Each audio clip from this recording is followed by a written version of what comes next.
This morning, I'm thankful to stand in front of so many guys that I wouldn't have known 3 years ago I'd call my best friends. And that includes the teachers just as much as the students of the class of 2016.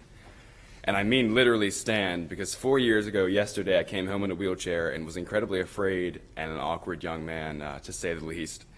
All 260 plus pounds of me had come home from staying in Missouri and Nashville to treat what's called Lyme disease. The process was painful, even though, as Mr. Randolph once said, my beloved English teacher, and I quote, "Pain builds character something, I don't know."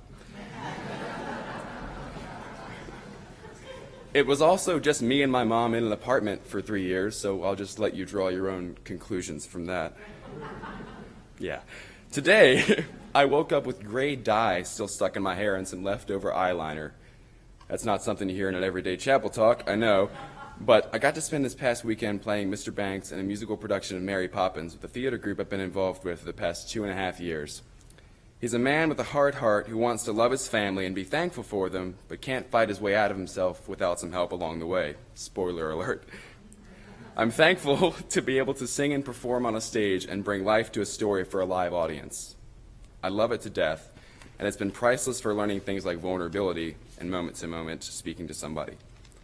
But what I'm most thankful for about what I do now is the friends I share the stage with and how close I've grown with them. Have you ever walked by someone who walked by and asked you, "How are you?" and just kept walking? Like the cashier who looks down without even looking up to wonder what the answer actually is. I always wonder how they'd react if you answered something real. "I'm in pain. I'm having a rough day. I'm a freshman in high school who hasn't had any social interaction in the past 3 years and really just needs someone to talk to in life." Is that last one just me? Okay, that last one may have been just me. But you see, when I came home, I was a little like Mr. Banks. I had been shut in and shut down. And jumping into high school when you haven't been out for a few years is hard enough, as you guys can probably attest.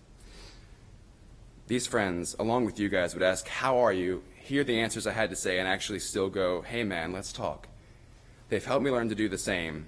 Just stop walking sometimes and listen. The answer is not always going to be cropped and pretty, but it'll be real and worth it.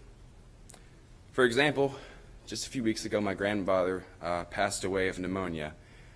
A few of my friends invited me over just to talk about kettle chips, C.S. Lewis, grief, the Bible, Lionel Richie, or the Middle East.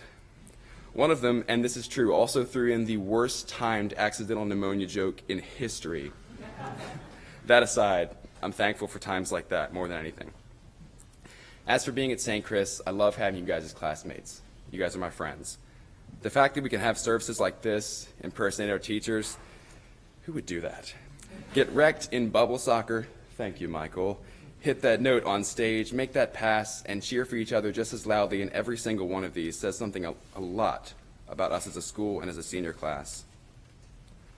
I'm thankful not that we're perfect, ideal people, but that we can laugh at ourselves and encourage each other as people in the present, sleep-deprived, work-in-progress high schoolers. Can I get an amen?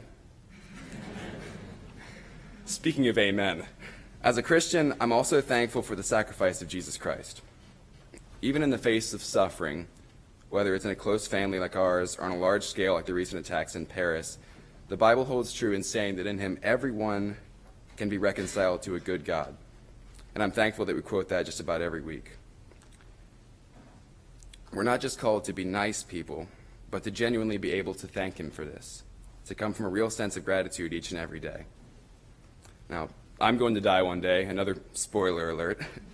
It could have been 7 years ago when all the illness began, but by the grace of God, I get to do this in front of you today. My brother always asks me, "Coleman, why do you listen to Christmas music around Thanksgiving? Just stop." I tell him two things. One, if the Pilgrims had written any good or catchy songs about Thanksgiving, I'd go right ahead, but that never happened. Two, I'm just as thankful for Christ in November as I am a few weeks from now. Along with the settlement of America, I'll eat turkey to that any day. So, all in all, this life is great, but it can be a fight. And I'm thankful that we can fight this fight not because we hate what's in front of us, but because we love what's behind us. Our families, our friends, the gifts, and the giver. Thank you.